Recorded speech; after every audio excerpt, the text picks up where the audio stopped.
आई काय हे घे पेढे. कसले? आपल्या कंपनीला आतापर्यंतचं सगळ्यात मोठं कॉन्ट्रॅक्ट मिळालं. तो ग्रॅहम जॉन्सन होता ना, अमेरिकन. त्याचंच हे नवीन प्रोजेक्ट, पण आधीपेक्षा खूप मोठं. मग आधी देवा पुढे ठेव हे आणि मग कामाला सुरुवात करा. हो, पण आई एक प्रॉब्लेम असा आहे की या कामासाठी मला हैदराबादला जावं लागलं. ठीक आहे, जाऊन या.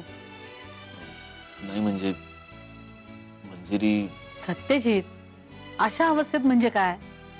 सगळ्या आया अशा अवस्थेतून जातात, कळलं? आणि आम्ही सगळे आहोत ना तिची काळजी घ्यायला. मी आहे, सासूबाई आहेत, वंश आहेत, प्रिया आहे. ते बघ, तू तिची काळजी सोडून दे. तू निश्चिंत मनाने हैदराबादला जा आणि तुझं काम कर. बरं, तिला सांगितलंस काय बातमी? नाही मंजिरी. अरे हो, ती घरात नाहीये, मी तुला सांगायची विसरली. घरी नाही? कुठे गेली? अरे परवा ती देवळात गेलेली असताना तिची पर्स हरवली ना, तर ती एका मुलीला सापडली. तिचा फोन आला होता, तर ती पर्स आणायला गेली. I am sorry Mrs Mudholkar, ह्या सगळ्याबद्दल मला काहीही माहित नसताना मी तुम्हाला वाटेल तसं बोलले ना.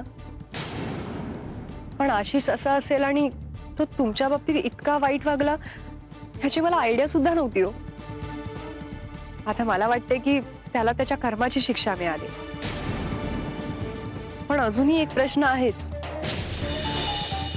त्याच्या पुढच्या आयुष्याचं काय? तसं बघायला गेलं तर मी आणि माझे काका त्याची काळजी घेतोय, त्याची ट्रीटमेंटही चालू आहे.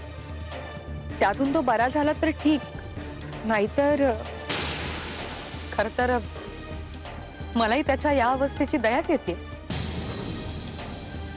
त्यातून तो बरा झाला तर ठीकच आहे,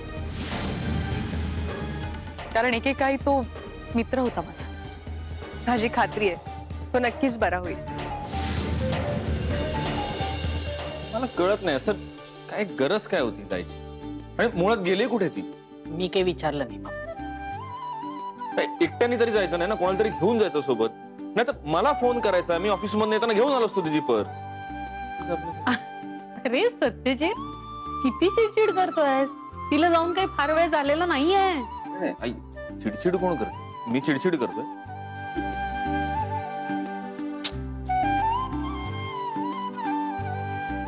मी काय म्हणतो, त्या मुलीला बोलून घ्यायचं ना घरी. अरे काय बोलतोयस तू सत्यजित? हे बघ, एक तर आपली पर्स तिला सापडली, तिचा चांगुलपणा म्हणून तिने आपल्याला फोन केला. वर आपणच तिला सांगायचं की तू आमचीच पर्स घेऊन आमच्याच घरी ये म्हणून. बरं दिसतं का रे ते? सत्या, अरे तू केव्हा आलास? आणि हे काय अस्वस्थ कशा पायी आहेस?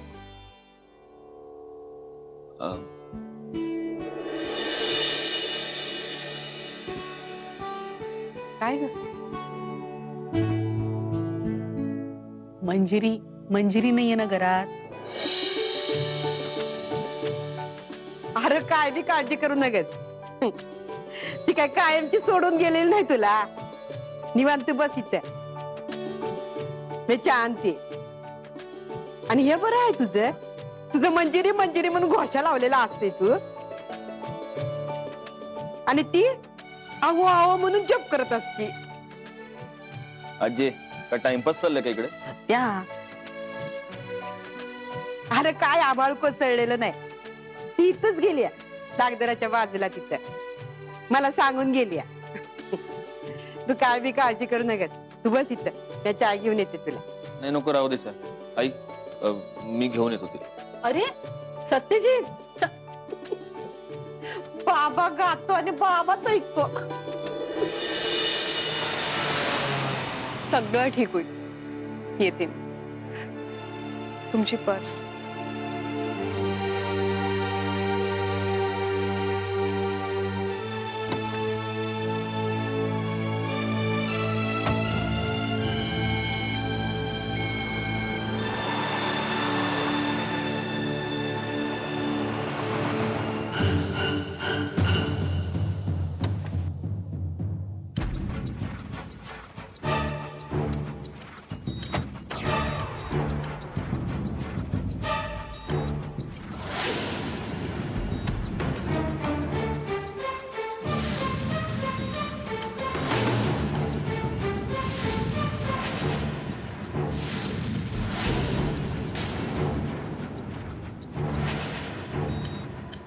तुम्ही तुम्ही तुम्ही इथे?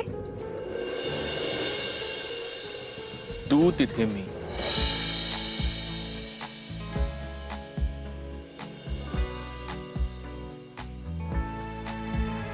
चल.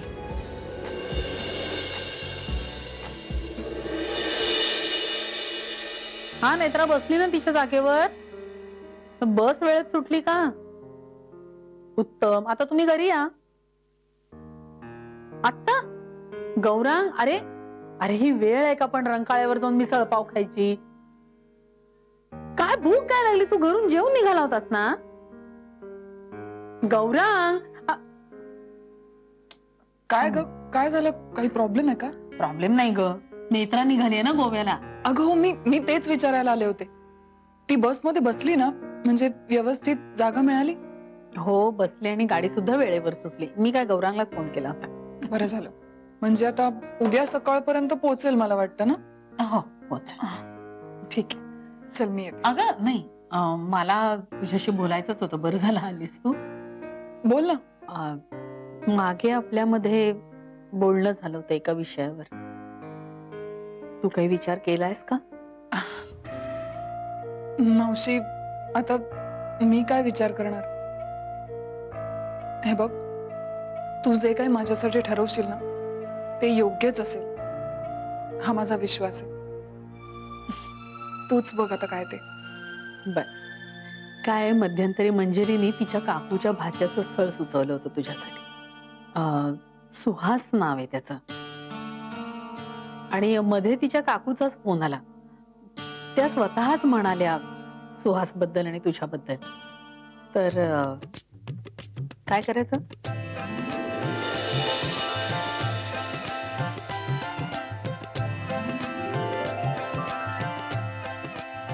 मी तुझ्या शब्दाबाहेर आहे का?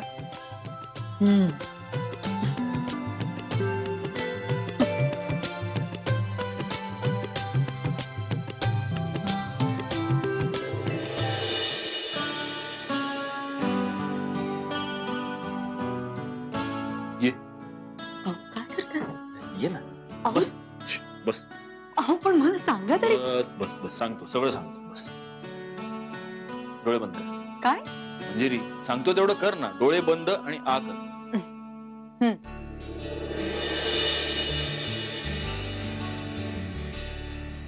आ. आ, आ, आ. पेढा कशासाठी? आपल्या कंपनीला ग्रॅहम जॉन्सन कडनं कॉन्ट्रॅक्ट मिळालं. आधीपेक्षाही खूप मोठं कॉन्ट्रॅक्ट. अरे वा. कॉंग्रॅच्युलेशन. मंजिरी, एक प्रॉब्लेम. इनफॅक्ट मी विचार करतोय हे काम घ्यावं की नाही. का? कारण या कामासाठी मला काही दिवस हैदराबादला जावं लागणार आहे. अहो मग प्रॉब्लेम काय यार?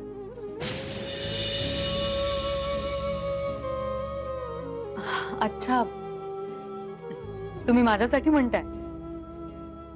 हे बघा, तुम्ही माझी बिलकुल काळजी करू नका. अहो घरात सगळे आहेत ना माझी काळजी घ्यायला. नाही तसं नाही, पण हे बघा, मागच्या वेळच्या घटनेनंतर घरात सगळेच अलर्ट झालेत आता. त्यामुळे घरात मी अगदी सुरक्षित असेन. तुम्ही बिलकुल काळजी करू नका. तुम्ही फक्त तुमच्या कामावर लक्ष द्या. मी माझी आणि आपल्या बाळाची पूर्ण काळजी घेईन. नाही का? पण मंजिरी,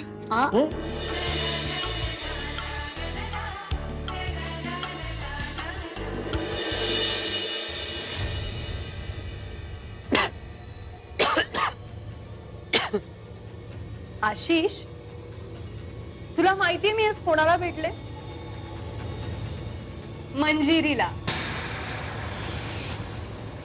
आठवतंय का?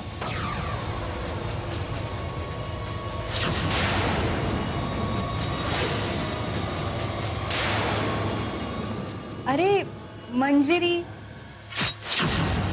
तुझी खास मैत्रीण मंजिरी. बरं, आठवत नसेल तर पुन्हा सांगते. मंजिरी मुधोळकर. मंजिरी सत्यजित मुधोळकर. अरे नाही का तुम्ही एकत्र पुण्यात कॉलेजला होता, जिने तुला डीच करून सत्यजित मुधोळकरशी लग्न केलं आणि कोल्हापूरला कायमची शिफ्ट झालीये, आठवतंय का? नाही? अरे बाबा, जिच्या बापाने तुझा पाय तोडला होता, आठवतं का? अरे मंजिरी सरनाईक. माझ्या मनात तुझ्याबद्दल तसं काहीच नाही. म्हणजे आत्ताची मंजिरी मुधोळकर. तू माझ्याबद्दल असा विचार कसा करू शकतो? अरे तुमचं ते रिलेशन, तुमची फ्रेंडशिप, आजपर्यंत मी तुला फक्त माझा जीवलग मित्र म्हणून तुझ्याशी ना काही बोलायचंच नाही. किती प्रेम करायचंस रे तू तिच्यावर. तिचं बोलणं, तिचं वागणं, तिचं हसणं, अरे वेडा झाला होतास तू तिच्या मागे. पण काय करणार, बिचारीने भर चौकात तुला चापकाने फोडला होता, आठवतंय का?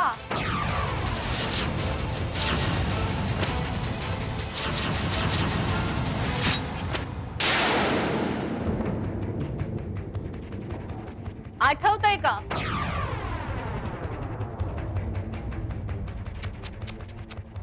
भेकडासारखा मार खाल्ला होतास तू तिचा. पळ फुट्यासारखा, लाचारासारखं तोंड लपवत फिरत होतास इकडे तिकडे. आठवतंय का तुला? नाही ना? अरे अशा साध्या मुलीच्या हातचा मार खाऊन तू स्वतःचं आयुष्य पणाला लावलंयस मंजिरी.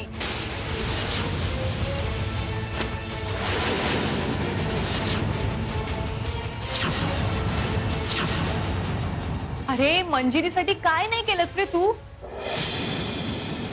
आणि तिने तुझी अशी ही किंमत केली. शी, मंजिरी तुझं प्रेम, तुझं आयुष्य, तू तिच्यासाठी वाटेल ते करायला तयार होतास ना? आता तरी आठवतंय का तुला? मंजिरी सत्यजित मुधोळकर आठवतीये का? अंजली सोड मला. आशिष, तुला तुझी मंजिरी हवी आहे ना? आशिष,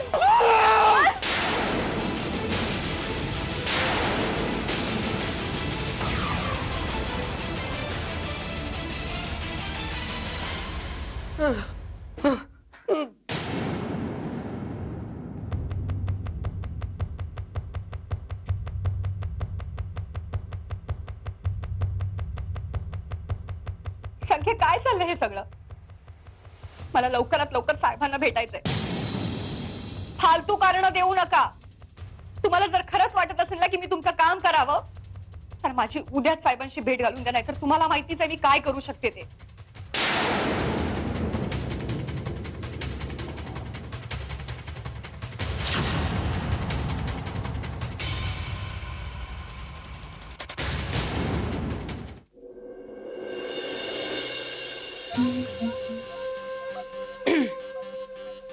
आत्या काय म्हणते? मी काय म्हणाली, तू बरी आहेस ना? नाही म्हणजे शॉपिंगला चल म्हणलं की तुझ्या पोटात दुखतं, गरगरतं, डोकं दुखतं. या आता बरी आहेस ना? आणि अशी ना तर नाश्त्याला चल, का नेत्रा नाही म्हणून उपोषण आहे. आता बास झालं हं? ये बस इकडे, ये ना बस. नाश्ता नंतर करू आपण.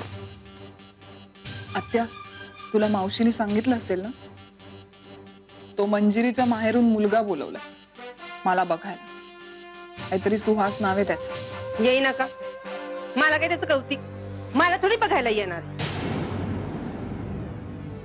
रिया, अगं माझ्या मनात जे आहे ते मी तुला कानी कपाळी बोंबटून सांगते, तरी मी तुझ्या डोसक्यात शिरना. आत्या, मला कळतंय तुला काय म्हणायचंय ते.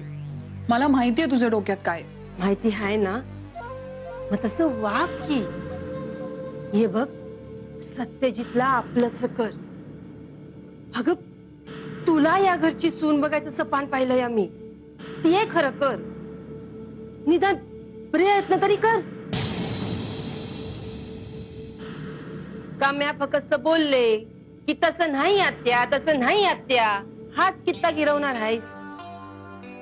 आता मागच्या वेळेला तो कोण शेखर राज आलता आणि आता हा नवीन कोण तर सुहास. प्रिया तू काय फक्त दाखवण्याचे सोहळे करणार आहे? अगं प्रिया तू एक सपान पाहिलं होतंस ते विसरलीस काय? काहीच विसरले नाहीये मी. फक्त मार्ग थोडासा बदललाय म्हणून पावलं सांभाळून टाकते. थोडा विचार करा त्या. गेल्या वेळी शेखरराज आपल्या घरी आला, त्यावेळी आपल्या घरात काय झालं ते तू पाहिलंसच. पण एवढं सगळं होऊन सुद्धा मावशीची हौस काही फिटलेली दिसत नाही. म्हणून मंजिरीच्या माहेरून सुहासला बोलवायचा घाट घातलाय तिने. मग आता काय? आता मी पुन्हा एकदा सगळं खरं खरं सुहासला सांगणार. आणि मग मंजिरीच्या माहेरी भूकंप येणार. म्हणजे कसं? वैद्यानी हात न लावता रोगी बरा झाल्यासारखं आहे. आत्या, मलाही मंजिरी सत्यजितच्या आयुष्यात नकोय. पण आता या क्षणाला हाताला धरून मी घराबाहेर नाही काढू शकत तिला. कारण बाळाच्या रूपात तिच्याकडे हुकमाचा एक काय. मग त्यापेक्षा हा मार्ग बरा नाही का? प्रिया अगं लईच डोस कसं चालायला लागलंय तुझं. बरोबर आहे म्हणा. आता नेत्रा संग राहून तुझं बी नेत्रा 4 दिवसाची चांदणी आहे आत्या. माझ्यासाठी विश्वासाचा ध्रुव तारा तर तूच आहे. मी अंध्रुताला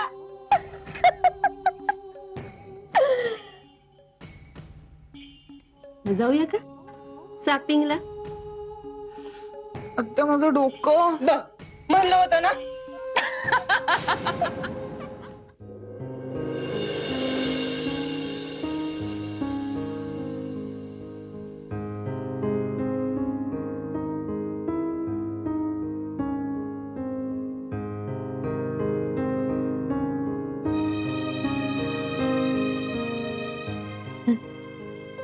चहा.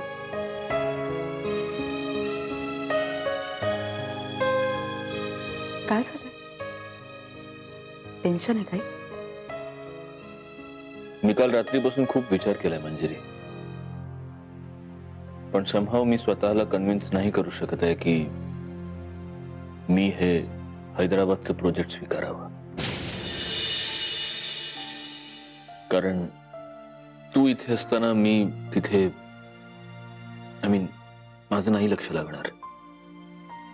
इट्स बेटर की मी ग्रॅहम जॉन्सनला कळवावं की बाबा तू दुसरी एखादी एजन्सी शोध, मला नाही जमणार तुझं काम. सॉरी, पण हे असं वागून तुम्ही मला कमीपणा आणताय. यात तुला कसला आलाय कमीपणा? एखादं काम करावं की करू नये हा माझा प्रश्न आहे ना. यात तुला कमीपणा वाटून घेण्याची गरज काय? म्हणजे तू समजून घे, म्हणजे हे काम नाही केलं तर काही अडत नाहीये. आपल्याला अशी काही पैशाची चणचण नाहीये, सगळी कर्ज फेडली. मग उगाचच हा सगळा अभ्यास कशासाठी? अहो, प्रश्न पैशाच्या हव्यासाचा नाहीच आहे. मिळणारं काम हे नेहमी ज्याच्या त्याच्या नशिबाने मिळत असतं. पण म्हणून तुम्ही माझ्या काळजीपोटी मिळालेल्या कामावर लाथ मारणार हे मला नाही पटत आहे. असं म्हणतात की पुरुषाने कुटुंबासाठी बाहेर जाऊन कमवायचं असतं आणि बायकोने त्याच्या अपरोक्ष घर सांभाळायचं असतं. पण जर तुम्ही माझ्यासाठी काम स्वीकारायला नकार देताय तर याचा अर्थ असाच होतो ना की मी माझ्या कर्तव्यात कुठेतरी कमी पडते. मंजिरी तो पॉइंट नाही. तू तुझ्या घरातल्या जबाबदाऱ्या पेलू शकणार नाहीस म्हणून मी काम नाकारतोय असं नाहीये. इनफॅक्ट आता तुझी जी परिस्थिती आहे त्या परिस्थितीत तुझ्याकडनं ही अपेक्षाच नाहीये. कसली परिस्थिती? का जगात बायका गरोदर राहत नाही? हे बघा, थोडं समजून घ्या. आता उद्या आपलं बाळ जन्माला येईल, ते मोठं होईल, तेव्हा त्याला कळलं पाहिजे ना की त्याचे बाबा केवढे कर्तबगार आहेत आणि आईने त्यांना प्रत्येक अडचणीत किती साथ दिली आहे.